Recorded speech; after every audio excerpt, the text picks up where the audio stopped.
ನನಗೆ ಆ ವಿಡಿಯೋನ ನೋಡಿದಾಗ ನಾನು ವಾರಣಾಸಿಗಿದ್ದಾಗ ಯಾರೋ ಕಳಿಸಿದ್ರು, ಮಾನಸಿಕವಾಗಿ ಏನೋ ಪ್ರಾಬ್ಲಮ್ ಇರಬೇಕು ಆ ವ್ಯಕ್ತಿಗೆ ಅಂತ ಅನ್ಕೋತೀನಿ. ಯಾಕೆ ಅಂತಂದ್ರೆ ನನ್ನ ಒಬ್ರ ಬಗ್ಗೆ ಮಾತಾಡಿಲ್ಲ, ಪ್ರೇಮ್ ಸರ್ ಬಗ್ಗೆ ಮಾತಾಡಿದ್ದಾರೆ, ಅಪ್ಪು ಸರ್ ಬಗ್ಗೆ ಮಾತಾಡಿದ್ದಾರೆ, ಮತ್ತೆ ಡಿ.ಕೆ.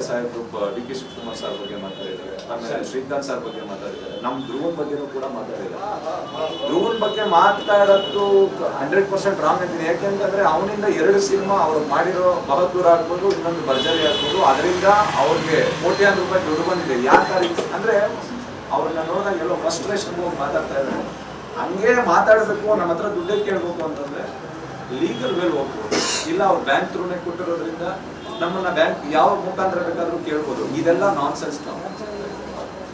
ಇದು ನಡೆದಿದ್ದ ವಿಚಾರ.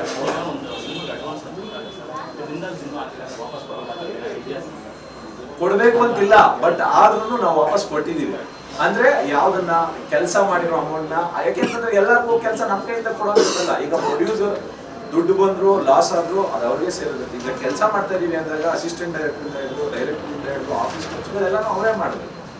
ಅವ್ರ ಕಡೆಯಿಂದ ಬಂದಾಗ ಯಾವುದೇ ತರದ ಅಡ್ವಾನ್ಸ್ಗಳನ್ನ ಪೂರ್ತಿ ಅವರು ಅದಕ್ಕೊಂದು ಅಗ್ರಿಮೆಂಟ್ ಆಗಿರುತ್ತೆ. ಈಗ ನಾವು ಕೊಡ್ತಾ ಇರೋ ಅಮೌಂಟ್ ಇಷ್ಟು ದಿನದಲ್ಲಿ ಆಗ್ಲಿಲ್ಲ ಅಂದ್ರೆ 2 months 3 months ಇಲ್ಲ ಆಗ್ಲಿಲ್ಲ ಅಂದ್ರೆ ವಾಪಸ್ ಕೊಡ್ಬೇಕು. ಅದ್ರ ಮೇಲೆ ಹೋಯ್ತು ಅಂತಂದ್ರೆ, ಯಾಕೆಂತಂದ್ರೆ ಒಬ್ಬ ನಿರ್ದೇಶಕ ಪ್ರತಿಯೊಂದು ಹಂತದಲ್ಲೂ ಒಂದೊಂದು ತಿಂಗಳು ಅವ್ನಿಗೆ ಇಷ್ಟೊಷ್ಟು ಖರ್ಚಂತ ಬರುತ್ತೆ. ಆಫೀಸ್ಗೆ ಆಗ್ಬೋದು, ಅವ್ರ ಟೀಮ್ಗೆ ಆಗ್ಬೋದು, ಮತ್ತೆ ಇಡೀ ವರ್ಷ ಆ ಆಫೀಸ್ನ ಮೇಂಟೆನೆನ್ಸ್ ಮಾಡೋಕೆ ಇಷ್ಟು ಖರ್ಚಂತ ಬರುತ್ತೆ.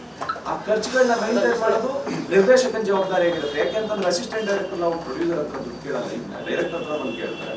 ಅವಾಗ ಏನಾಗಿರುತ್ತೆ ಅದನ್ನ ಯಾವುದನ್ನು 1 ತಿಂಗಳು ಮೀರಾದ್ಮೇಲೆ ಯಾರನ್ನು ಅಡ್ವಾನ್ಸ್ಗಳನ್ನ ವಾಪಸ್ ಯಾರು ಕೊಡಲ್ಲ. ಅದಕ್ಕೆ ಅಗ್ರಿಮೆಂಟ್ ಆಗಿರ್ಬೇಕು ಎಷ್ಟು ತಿಂಗಳು ಅಂತ. ಯಾಕೆಂದ್ರೆ ಒಬ್ಬ ನಿರ್ದೇಶಕನಿಗೆ 6 ತಿಂಗಳು ಅಂತಂದ್ರೆ ಅಷ್ಟರಲ್ಲಿ 6 ರಿಂದ 1 ವರ್ಷ ಅಂತಂದ್ರೆ 1 ಸಿನಿಮಾನು ಆಗ್ಬೋದು, 2 ಸಿನಿಮಾನು ಆಗ್ಬೋದು.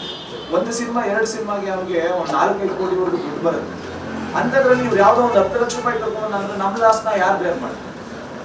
ಇದನ್ನ ಅಂದ್ರೆ ಆ ಸ್ಟೇಜ್ ಅಲ್ಲಿ ನಿಂತ್ಕೊಂಡು ಏನೇ ಕೇಳ್ಬೇಕು ಅಂದ್ರೆ ಯಾರೇ ನಿರ್ಮಾಣ ನೇರವಾಗಿ ಬಂದು ಕೇಳ್ಬೋದಲ್ಲ. ಅಷ್ಟು ತಾಕತ್ತಿದ್ರೆ, ಅಷ್ಟೊಂದು ರೈಟ್ಸ್ ಇತ್ತು ಅಂತಂದ್ರೆ. ಈಗ ಕನಕಪುರ ಶ್ರೀನಿವಾಸ್ ಅವ್ರಿಗೆ ಹೇಳ್ತಾ ಇದ್ದೀನಿ, ನಾನು ಬೇರೆ ಯಾರ ನಿರ್ಮಾಪಕರ ಬಗ್ಗೆನೂ ಮಾತಾಡ್ತಿಲ್ಲ, ಅವ್ರ ಬಗ್ಗೆನೇ ಹೇಳ್ತಾ ಇದ್ದೀನಿ. ನೇರವಾಗಿ ನಿಮ್ಗೆ ಅಷ್ಟು ಗಟ್ಟಿಸಿದ್ರೆ ನೀವು ಕೊಟ್ಟಿದ್ದೀರಾ ಅನ್ನೋದು ನಿಜ ಅಲ್ವಾ? ಅದೇ ನಿಜ ಆಗಿದ್ರೆ, ನಾವು ಕೊಡ್ಬೇಕು ಅನ್ನೋದಾಗಿದ್ರೆ ಬಂದು ಕೇಳ್ಬೋದು, ಲೀಗಲ್ ಮೇಲೆ ಹೋಗಿ ಮಾತಾಡಿ. ಇದೆಲ್ಲ ಏನೋ ಅವ್ರು ಹೇಳೋದಲ್ಲ, ಏನೋ ಅಂತ ಹೇಳ್ತಾ ಇದ್ರಲ್ಲ, ಇದೆಲ್ಲ ಏನು ನಮಗೆ ಬರ್ದೇ ಇರೋ ಬೈಕ್ಗಳಲ್ಲ.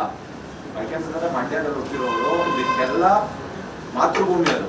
ಯಾವ್ದು ಅನ್ನೋದಕ್ಕೆಲ್ಲ ಅಲ್ಲಿಂದನೇ ಬಂದಿರೋದು. ಅದನ್ನೆಲ್ಲ ಮಾತಾಡಕ್ಕಾಗಲ್ಲ. ಅವ್ರಿಗೇನು ಬೈಯೋದು ಇವಾಗ ಕನಕಪುರ ಶ್ರೀನಿವಾಸ್ ಇಂಥವ್ರು ಅಂತ ಬೈಯೋದು 2 ನಿಮಿಷದ ಕೆಲಸ. ಬೈದ್ ಬಿಟ್ರೆ ಕೊಚ್ಚನ ಮೇಲೆ ಕಲ್ಲು ಹಾಕೊಂಡು ಅವ್ರಿಗೂ ನಮಗೂ ವ್ಯತ್ಯಾಸ ಇದೇನು ಬರ್ದೇ ಇರೋ ವಿಚಾರ ಅಲ್ಲ. ಯಾಕೆಂದ್ರೆ ನಾವು ಹಳ್ಳಿಲೇ ಬೆಳೆದಿರೋದು ಇದೆ. ಈ ತರದ್ದೆಲ್ಲ ಬೈಕ್ಗಳನ್ನ ನಾವು ಮಾತಾಡ್ಕೊಂಡು ಬಿಟ್ಟಿದ್ದೀವಿ. ಒಂದ್ ಸ್ಟೇಜಿಗೆ ಬಂದಾದ್ಮೇಲೆ ಎಲ್ಲರಿಗೂ ಒಂದು ಇದಿರುತ್ತೆ, ಏನೋ ಯಾವ ರೀತಿ ಮಾತಾಡಬೇಕು, ತೂಕಗಳಿರುತ್ತೆ. ಆ ತೂಕನ ಇಟ್ಕೊಂಡು ಮಾತಾಡಿದ್ರೆ ಎಲ್ಲಾರ್ಗು ಕರೆಕ್ಟ್ ಆಗಿರುತ್ತೆ, ಅವ್ರಿಗೂ ರೆಸ್ಪೆಕ್ಟ್ ಸಿಗುತ್ತೆ, ಮತ್ತೆ ಅವ್ರ ಕಡೆಯಿಂದ ನಮಗೂ ರೆಸ್ಪೆಕ್ಟ್ ಸಿಗಬೇಕು. ಸಿಕ್ಕಿಲ್ಲ ಅಂತಂದಾಗ 1 ಸರಿ ನೋಡ್ತೀವಿ, 2 ಸತಿ ನೋಡ್ತೀವಿ, 3ನೇ ಸತಿ ಅವ್ರೇನ್ ಮಾತಾಡಿರ್ತಾರೆ ಅದು ಡಬಲ್ ಹೋಗ್ತದೆ. ಅಷ್ಟು ಡಿಫಾರ್ಮೇಶನ್ ಡೆಫಿನೆಟ್ಲಿ ಹಾಕಿ ಹಾಕ್ತೀನಿ. ಯಾಕೆ ಅಂತಂದ್ರೆ ನಮ್ಮ ಬಗ್ಗೆ ಮಾತಾಡ್ಬೋದು. ಅವ್ರ ತಾಯಿ ಬೇರೆ ಅಲ್ಲ, ನಮ್ಮ ತಾಯಿ ಬೇರೆ ಅಲ್ಲ ಅಂತ ಬೈದ್ರೆ ಎಂತ ನನ್ನ ಮಗನ್ಗೂನು ಅದು ಅಡಿಯಿಂದ ಏರುತ್ತೆ ಮೇಲೆ. ಆಯ್ತಾ? ವಾಪಸ್ 1 ನಿಮಿಷ ಎಲ್ಲಿದೀವೋ ಬಾರೋ, ಅದೆಲ್ಲೋ ಏನೋ ತಾಕತ್ತಿದ್ರೆ ಫೋನ್ ತೆಗೀರಿ, ಬನ್ನಿ, ಅದು ಇದು ಅಂತೆಲ್ಲ ಬರ್ತೀವಲ್ಲ. ಎಲ್ಲೋಗಿದೀವಿ? ಬೆಂಗಳೂರು ಬಿಟ್ಟು ಹೋಗಿದೀವ, ಎಲ್ಲರ ಗಡಿ ದಾಟಿ ಹೊಟ್ಟೋಗ್ಬಿಟ್ಟಿದೀವ.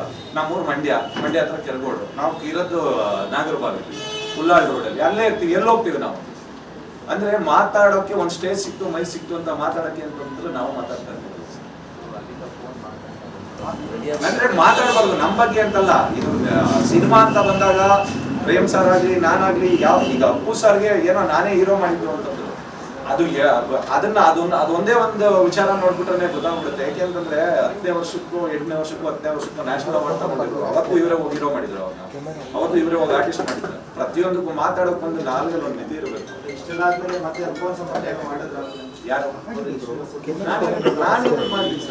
ಯಾಕೆಂದ್ರೆ ಅವ್ರಿಗೂ ನನಗೂ ಸಂಬಂಧನೇ ಇಲ್ಲ. ಸಂಬಂಧಗಳೆಲ್ಲ ಮುಗಿದೋಗಿದೆ ಇವತ್ತಿಗೆ. ಮೋಸ್ಟ್ಲಿ ನನ್ನ ಪ್ರಕಾರ ಅಂತ ಅನ್ಸಿತ್ತು, ಆ ವ್ಯಕ್ತಿಗೆ ಯಾರಾದ್ರೂ ಅವ್ರ ಮನೆಯಲ್ಲಿ ಟ್ರೀಟ್ಮೆಂಟ್ ಕೊಡಿಸಿದ್ರೆ ಕರೆಕ್ಟ್ ಅಂತ ಅನ್ಸುತ್ತೆ.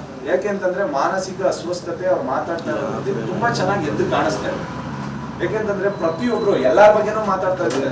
ಅದು ಅವ್ಯಾಚ ಶಬ್ದಗಳನ್ನ ಯೂಸ್ ಮಾಡ್ಕೊಂಡು ಮಾತಾಡ್ತಾ ಇರೋದ್ರಿಂದ ಖಂಡಿತವಾಗ್ಲೂ ದಯವಿಟ್ಟು ಈ ಮೀಡಿಯಾ ಮುಖಾಂತರ ಹೇಳ್ತಾ ಇದೀವಿ, ಅವ್ರ ಮನೆಯವ್ರು ಯಾರಾದ್ರು ಇದ್ರೆ ಅವ್ರನ್ನ ಕರ್ಕೊಂಡು ಹೋಗಿ ಹಾಸ್ಪಿಟಲ್ ಸೇರಿಸಿ ಅವ್ರಿಗೊಂದು ಟ್ರೀಟ್ಮೆಂಟ್ ಕೊಡಿಸಿ. ಇಲ್ಲ ಅಂತಂತಂದ್ರೆ ಎಲ್ಲಾರ ಬಗ್ಗೆ ಈ ತರದ್ದು ಮಾತಾಡೋದು ಸರಿಯಲ್ಲ. ಮುಂದೊಂದ್ ದಿನ ಏನಾದ್ರು ಪ್ರಾಬ್ಲಮ್ ಆಯ್ತು ಅಂತಂದ್ರೆ ನೀವೇ ಅನುಭವಿಸ್ಕೋಬೇಕಾಗ್ತದೆ. ನೀವೇ ಸರ್ಟಿಫಿಕೇಟ್ ಕೊಟ್ರೆ ಕೋರ್ಟಲ್ಲಿ ಕೇಸ್ ನಿಲ್ಲುತ್ತಾ ಸರ್ ಮಾನಸಿಕ ಅಸ್ವಸ್ಥ ಅಂತ? ಅಲ್ಲ, ನಾನ್ ಹೇಳ್ತಾ ಇಲ್ಲ ಸರ್, ನಾವು ಅದನ್ನ ವಿಡಿಯೋನ ನೋಡಿದಾಗ ನನ್ಗೆ ಅನ್ಸಿದ್ದು ಅಂತ ಹೇಳ್ತಾ ಇದೀನಿ. ಯಾರದು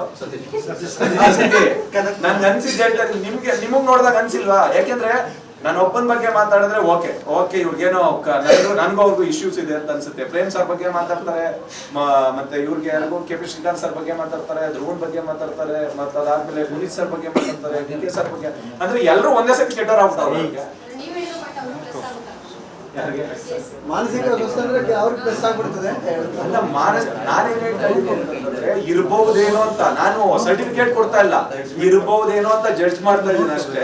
ಬಟ್ ಕೊಟ್ಟಾದ್ಮೇಲೆ ಗೊತ್ತಾಗುತ್ತೆ. ಯಾಕೆಂತಂದ್ರೆ ಕೋರ್ಟ್ ಅಲ್ಲಿ ಕೇಸ್ ಕೊಟ್ಟಾದ್ಮೇಲೆ ಟ್ರೀಟ್ಮೆಂಟ್ ಮಾಡಿಸ್ತಾರಲ್ಲ, ಇವ್ರು ನಿಜವಾಗ್ಲೂ ಈ ವ್ಯಕ್ತಿ ಕರೆಕ್ಟ್ ಆಗಿದಾರಾ, ಇಲ್ಲಾಂದ್ರೆ ಮಾನಸಿಕ ಅಸ್ವಸ್ಥತೆಯಿಂದ ಇದಾರಾ, ಇಲ್ಲಾಂತಂದ್ರೆ ಮೆಂಟಲಿ ಡಿಸ್ಟರ್ಬ್ ಏನನ್ನೋದು ಗೊತ್ತಾಗುತ್ತಲ್ಲ, ಟ್ರೀಟ್ಮೆಂಟ್ ಮಾಡಿಸ್ತಾರೆ.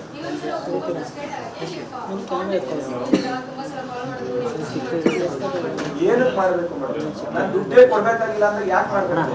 ನನ್ಗೆ ಬೇರೆ ಕೆಲಸ ಇಲ್ವಾ? ಬರೀ ಫೋನ್ ಎತ್ಕೊಂಡು ಅವ್ರ ಹತ್ರ ಮಾತಾಡ್ತಾ ಇರೋದೇ ನನ್ನ ಕೆಲಸ.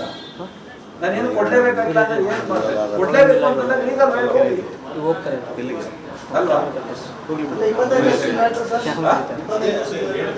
ಅದೇ ಹೇಳದ್ನಲ್ಲಪ್ಪ, 25 ಲಕ್ಷ ಯಾವ್ದೋ ಅಪಾರ್ಟ್ಮೆಂಟ್ ತಗೊಳಕ್ ಕೊಟ್ಟಿದ್ದೀನಿ ಅಂತಂದ್ರೆ ನನ್ನ ಹತ್ರ ಯಾವ್ದೋ ಅಪಾರ್ಟ್ಮೆಂಟ್ ಇಲ್ಲ. ಹಂಗಂದ್ರೆ ನಾಳೆ ಬೆಳಿಗ್ಗೆ ಬರ್ಕೊಡ್ತೀನಿ ಬಾ.